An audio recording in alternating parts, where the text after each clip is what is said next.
Welcome to the Joyful Frugalista, the podcast that's all about living a richer life with less. I'm your host, Serina Bird, author and passionate frugalista. Each episode, we dive into inspiring stories, practical tips and joyful conversations that help you create abundance, embrace mindful spending, and live your best life, all without breaking the bank. So grab a cuppa, get comfy, and let's explore how being a frugalista can lead to freedom, happiness, and a whole lot of joy. This podcast is for informational and entertainment purposes only and does not constitute financial advice. Please consult a qualified professional before making financial decisions. Hello, Frugalistas, and welcome. Today I have two special guests, and of course, all of my guests are special. Today we are going to talk about building an income stream that you can live off in retirement through property. Sounds like a great idea? My guests certainly think so. Bryce Holdaway and Kingsley host The Property Couch, Australia's most popular property podcast. The Property Couch's mission is to make property and finance education accessible to all Australians. Since launching in 2015, their podcast has had over 17 million downloads. And yes, you heard that correctly. And helped thousands of people design a life they love through long-term property and well-building strategies. Bryce is a qualified buyer's agent, accountant, and TV host of Location Australia on Foxtel's Lifestyle Channel and Escape from the City on the ABC. And Ben is a qualified property investment advisor, founder of Empower Wealth, and chair of the Property Investors Council of Australia. So you can see already they have a lot of expertise in this subject. Today we're going to focus on their latest book, which is really fabulous, How to Retire on $3,000 a Week, the Property Couch's playbook for passive property investing, which is published by Major Street Publishers.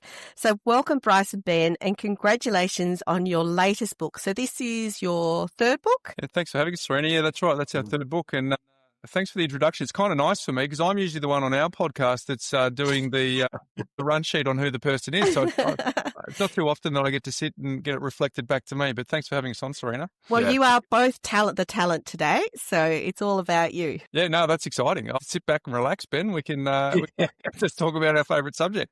No, you won't be relaxing because you'll be in the hot seat. Oh, okay. Not badly, but yes. But yes, it is great to hear you talk about your favourite topics. But given this book isn't your first book, what prompted you to write this particular book? So what's different and what's the focus? Yeah, well, the first one we wrote was back in 2015, and it was pre the podcast. So Ben and I have been kicking it around for 18 to 24 months, so sort of thinking, well, there's some stuff in that first book that we need to update, and so it really started out as a revised and updated edition mission. But then as we were kicking it around and we were building out what the framework for the book, what it looked like, it became really evident to us very quickly that this wasn't a revised and updated. We totally restructured it. We brought in new information. We'd built the story and the journey in a totally different way. So obviously, How to Retire on $3,000 a Week is the evolution of that. Look, there's snippets that you'll find in the first one, but we thought the first one was largely 85 to 90% evergreen. We're pretty confident that this one is in that 95% plus evergreen category. So you pick it up in 10, 15, 20 years, largely speaking, it'll still speak to the person at that time. But it started as a revised and updated. It evolved into something and morphed into what is now a standalone book, which is our third one. Fabulous. So reflecting with 10 years, I guess, of difference between the first one and this one. What did you find had changed? Was it your own knowledge level, or were there things in the environment that had changed? I think it's a bit of both. I mean, ultimately, we're blessed with having a team of people that we work with every day, and we've been able to help thousands of clients in terms of our professional careers. So you're always, Bryce always refers to iron sharpening iron, and so we've got a large team of people, and we're getting that constant feedback.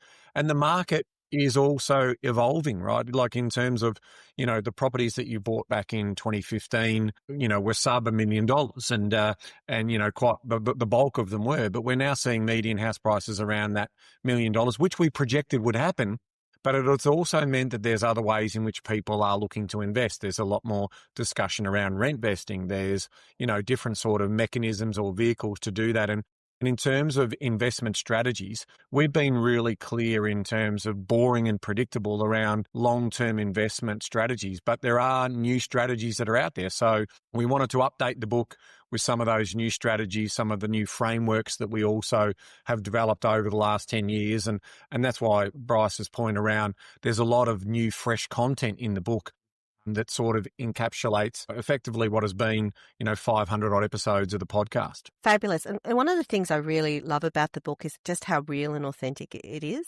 This is not some get rich quick off a dodgy scheme book. It is really for people who are serious about investing in property and want to do it the right way. Yeah, we take that as a real compliment, Serina, because we are not hype merchants. We've seen a lot of the hype merchants come and go, and one of the battles that we are finding now is that because we've been around for 10 years and done the podcast for so long, we've got a bunch of people that we've been able to disciples. Not that's the closest word, but they've learnt from us some of the concepts, and now they've gone and taken it away and made it part of their own. But it's offering some silver bullet strategies, which we think are going to time will prove to be a bit challenging for those clients. But yeah, we do want to be the voice of reason. We were the voice of reason. We feel during COVID, we were the voice of reason through interest rate rises that people hadn't experienced. Some listeners never in their lifetime. So to have that feedback is appreciated. And I guess, just to add to what Ben said before, yourself, Serina, when you actually, one of the benefits of being a podcaster is you actually get to sharpen your thinking and your mind very quickly because you get to interview some really cool people, and that allows you to not only develop and mature in your thinking, but it also challenges you to be better and provide different frameworks and different ideas. So I think the book was actually the beneficiary of Ben and I refining and maturing our thinking. We're more advanced investors ourselves. We've got some of the greatest and brightest minds on the couch with us to talk to. So I think, bringing that all together, like to say we're really proud of the content would be an understatement, because I think it does provide what you just described, a very straightforward approach to how people can actually create $3,000 a week. And there's nothing hypey about it. Yeah, well said. And I totally understand about being a podcaster and being able to meet some amazing people like yourselves and to be able to ask some questions, and just what a privilege that is to be able to do that. Yeah, agreed. So you talk a lot about, in your book, about cash flow management and why it's so important with property investing. And I don't think that's something that a lot of property investors think about initially. There's so much focus on getting the property, particularly at auctions, the winning bid, the finances of how to make this work. Why is that so important? Look, it's really important, Serina, because, at the end of the day, when Bryce and I take our responsibility really seriously about the information that we share out there around property investing. And in a lot of cases, property investing requires debt, and debt has to be serviced in some respects. And so when you are talking about potentially, buying 2 or 3 properties, you're going to have a lot of debt. And so it's absolutely essential that we understand what's going to happen in our household and how that's going to impact those cash flows. Because if we don't plan for that correctly, and let's say we get into too much debt and then we want to try and start a family, and that puts that enormous amount of financial pressure on us, and it absolutely means that we have to reverse out of some of the positions that we had in property, that's going to be set us back years. And it's going to be a very costly mistake because of stamp duty and any other taxes that we might have to pay along the way. The essence of sensible, practical longevity of investing in property starts and continues with good cash flow management, because if we understand what those cash flows are, we can then start to make sure that any lazy money we're putting to work, any other money we're parking correctly in offset accounts, ready for that next move as we've planned it out. So yeah, it's absolutely essential in terms of how we think about the outcomes that we're going to get over the decades. But it all starts with that cash flow story, which then leads into borrowing capacity and ultimately execution of leverage, controlling the asset for the long term. And then you look up in 20 or 30 years' time and you've made, that financial transformation, and you've created financial security for your family. Yeah, certainly the Banking Royal Commission, which was quite a few years ago now, but they had some very troubling examples of people who had really over committed with investment properties, and it was like a house of cards, and it all came crumbling down.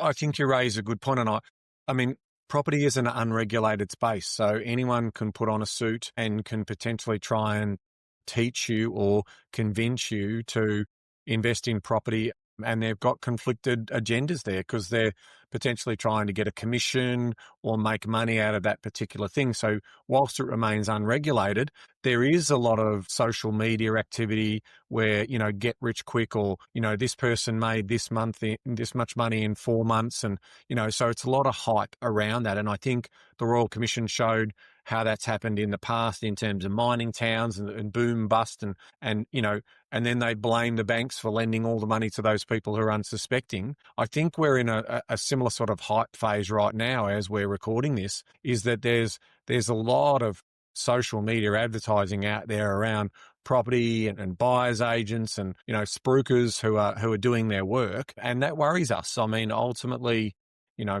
our position is buying a couple of sensible properties and holding them for the long term to supplement your super. And, again, you lift your head up in a couple of decades and you're financially secure. Bryce, did you want to add to that at all? No, I think he summarised that really well. Excellent. But yeah, no, I totally get where, the whole cash flow thing. And I guess in my life, there's been times where I thought I've had it all figured and things have changed. So there's been a couple. One being, when I got divorced in 2014, and we had at that point 10 properties, my ex-husband and I, and we were quite overgeared, and that was very difficult. Thankfully, I had a good relationship with the bank, and I had young kids at the time too, and had a very good job, and was able to really work through that. But it was also a time too where rents had decreased by about 40% overnight as well. So it was pretty tricky. And going through that, I went, okay, that's not how I want it to be again. But then lo and behold, I bought a new house 3 months ago, and the plan was to sell 2 investment properties so I could be mortgage free again. And then one we ended up re-tenanting for various reasons because it made sense. And then the other one just didn't sell. And so we pulled it off the market. Now, we actually borrowed about half of what my lender said we could borrow. And I just keep thinking, oh my goodness, what if we'd borrowed the full amount and bought a huge McMansion, and then all of our assumptions just didn't come to fruition. Yeah. Look, what I would add there is the reason that Ben and I are in business together is largely around cash flow management, because up until that point, I'd been helping in property investors since 1998, and he and I met in 2012, maybe late 2011. And what Ben was doing differently that no one else in the marketplace was doing back then was actually getting really granular on numbers, because most people was back of napkin. The culture at the time was, do you have an income? The person's eyes would light up. Do you have equity? And they'd light up even more, and they go, great, you should buy this property. Whereas I felt the missing piece was to actually get granular, and there was some software that was available at the time, very good software, but it only treated property in isolation. And so what Ben and our late great business partner Michael Pope were doing at the time was actually trying to, they weren't trying, they were successfully building. It was an Excel spreadsheet back then. Now it's a SaaS product, but back then it was an Excel spreadsheet. And they were actually working out how to get real life to merge with the investment properties, right? So, because anyone with a material income in this country usually puts it into real estate in their principal place of residence. So to buy an investment property, ignore the fact that for a lot of people, their major goal is to pay down their debts and maybe renovate the kitchen and upgrade a car and go on a holiday or whatever. Yep, life. Treating them as mutually exclusive was mad, right? So he cracked the nut on that, and so that forms the cornerstone of what we're doing with helping people. But I guess cash flow management means that you can paper trade before you actually transact. And for a lot of times people, we've got this mantra that property investing is a process, not an event. A lot of property investors treat it like an event. Then all of a sudden they're in the market and something happens, and then they put themselves in a position of weakness when they have to make major decisions. Oh my gosh, we're on one income for 18 months, or something's happened. Yeah. I've lost all of those things that can be reasonably foreseen, and help people trade through some of those periods.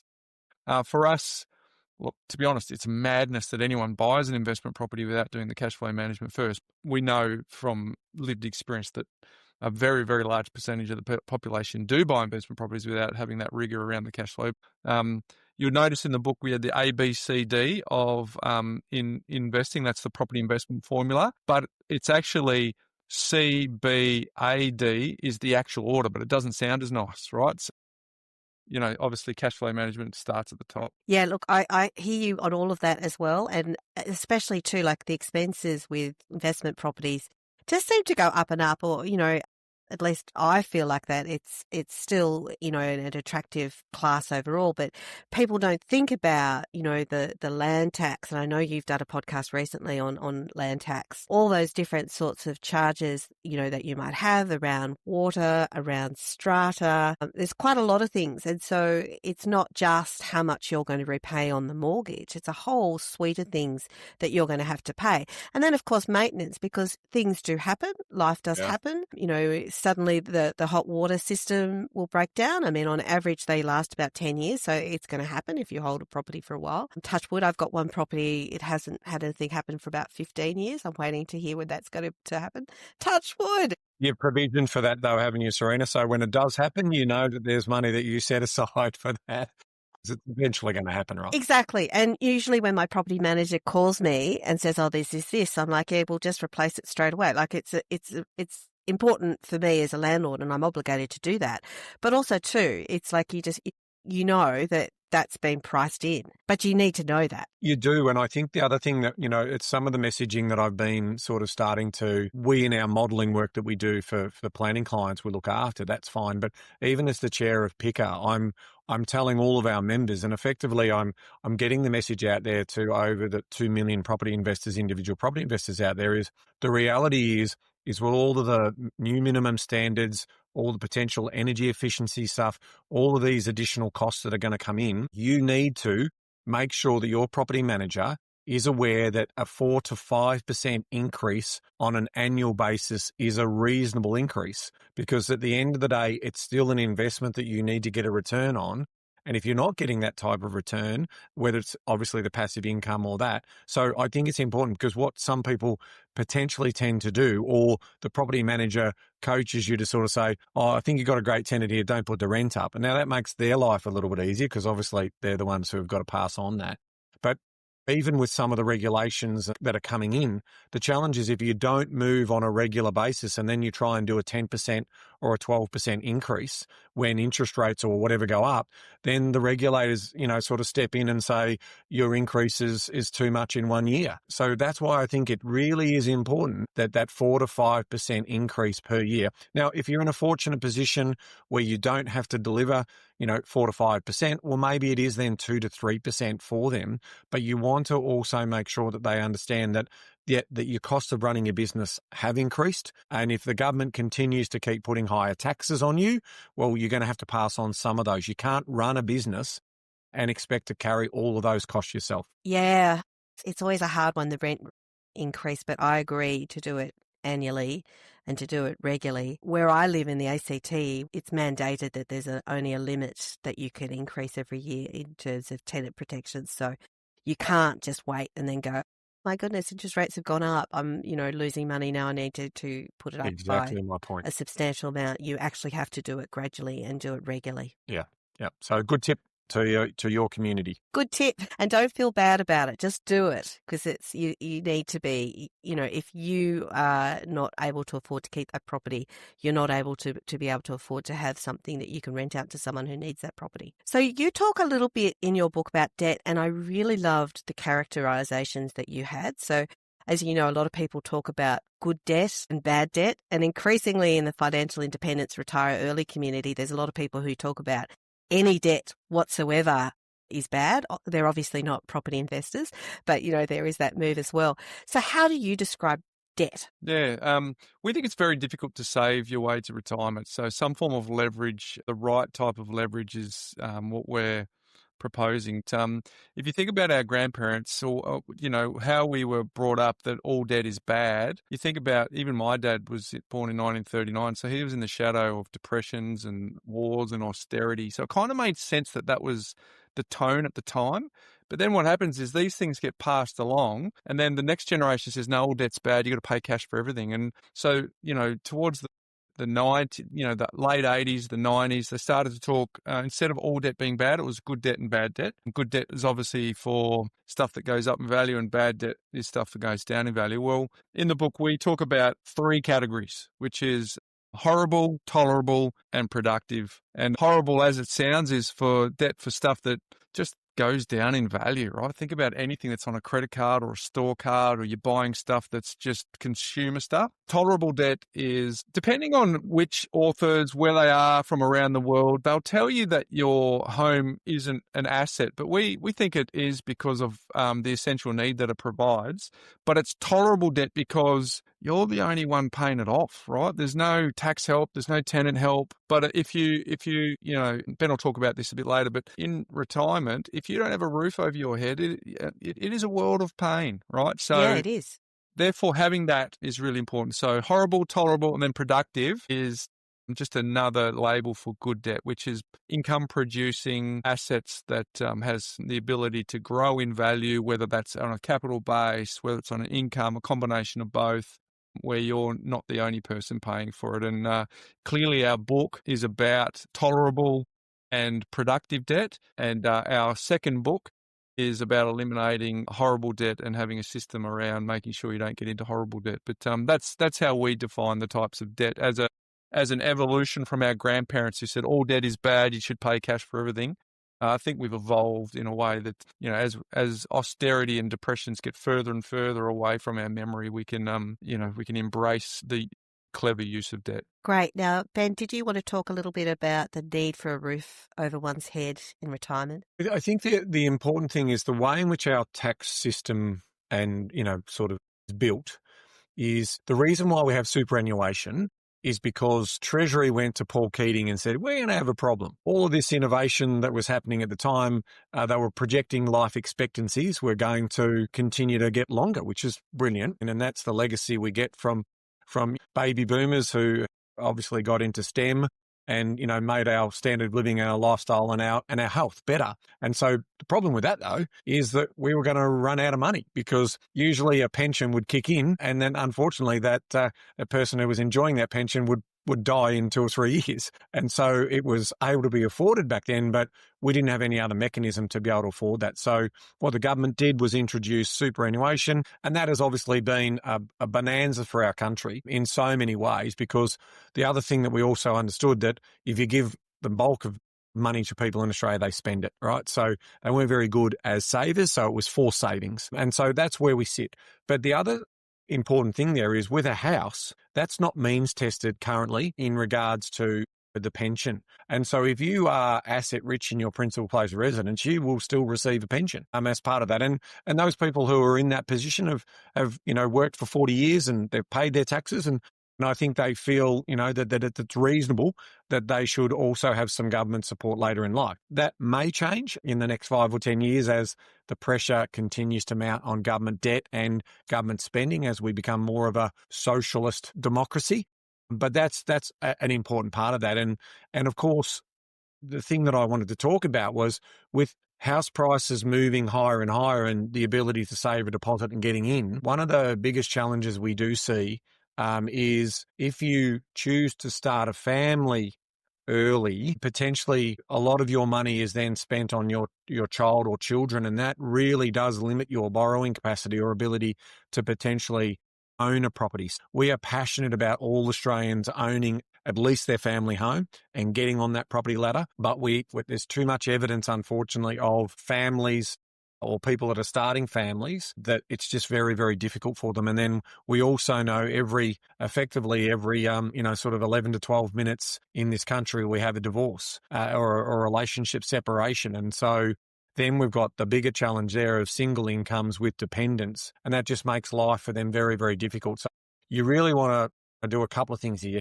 And probably this is family counselling, right? But the reality is if you're going to start a family, you want to make sure that relationship's really strong, and it's not a means by which you're hoping that it'll improve the relationship.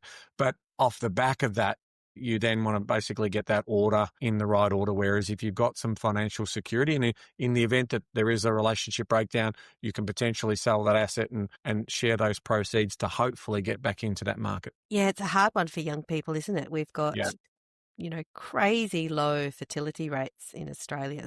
I have step children in their 30s who don't have children, and I'm not sure when they're going to have children or if they will.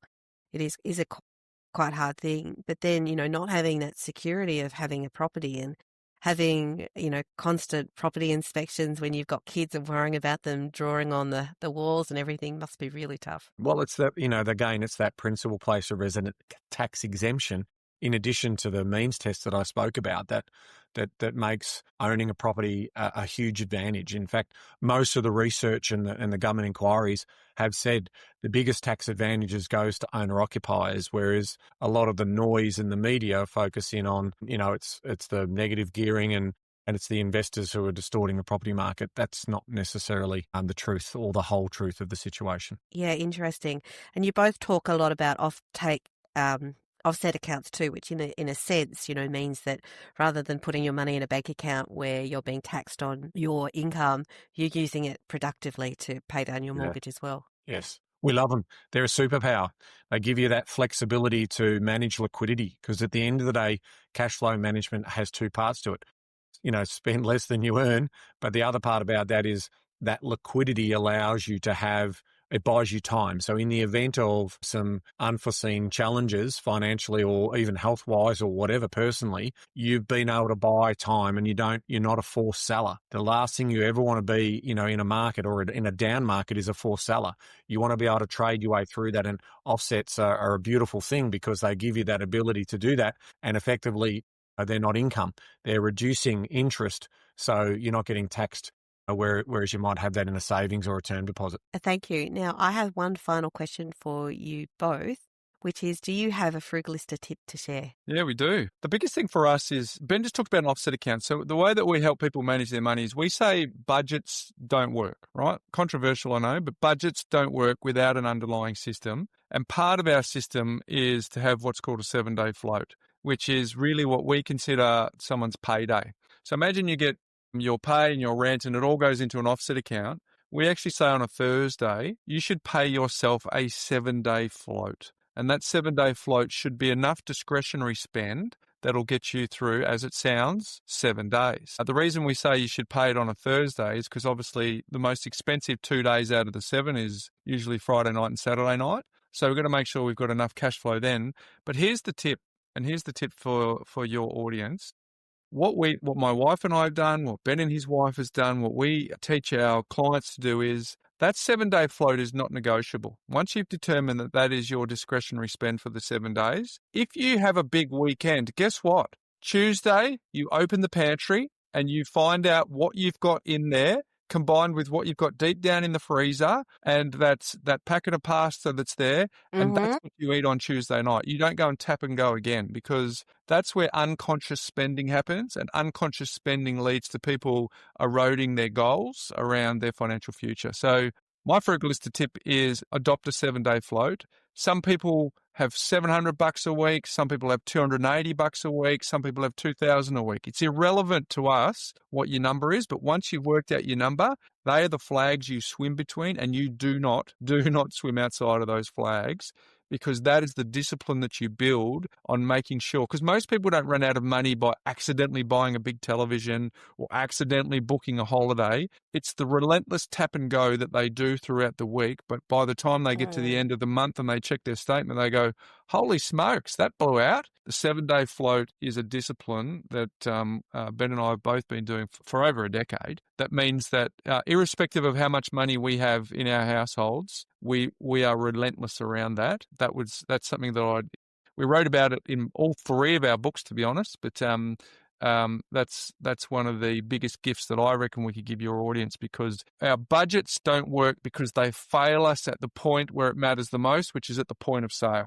We're about to tap our card and our spreadsheet is nowhere to be seen. True. It's something that we only reflect on at the end of the month. However, if you've got a 7-day float and you're about to tap and you check your bank app and go, ooh, I'm a little tight, I'm running out of money for this week, even though you've got money in offset and you could pull on it if you want, the discipline of that 7-day float is transformational. When I was newly single, as a single parent, and times were tough, I would do something similar, but I would use cash. Now, these days it would be a lot more difficult, not impossible, but yes, I would take out a certain amount and I would use that cash. And so whether it was for petrol or for doctor's visits or food, and it was very clear then that that was the amount. And it certainly helped get through some really tough times. Yeah, it's just it's the 21st century digital version of your grandparents' flower jar system, right? But we propose you use it on a debit card, right? So it's still your money and it's as close to the old cash system that you just described as we can get these days, Serina, because as you know, some places don't accept cash anymore. Yeah, no, and it's hard too because there's that whole issue that you often have to pay additional surcharges, but that's a discussion for another time. Now, your book, How to Retire on $3,000 a Week, is available on all good bookstores, and you have a number of resources available on your website, I believe, as well. Yeah, we do. So there's a link in the book. If anyone just goes to thepropertycash.com.au, we got a ton of free stuff that they can get, which includes all the resources from the book as well. Wonderful. Thank you so much, both of you, for being my guest. It was just such an honour to meet you in person, and make sure to check out their book and the free resources. Thank you. Thank you for having us. Thanks, Serena. Thanks for having us.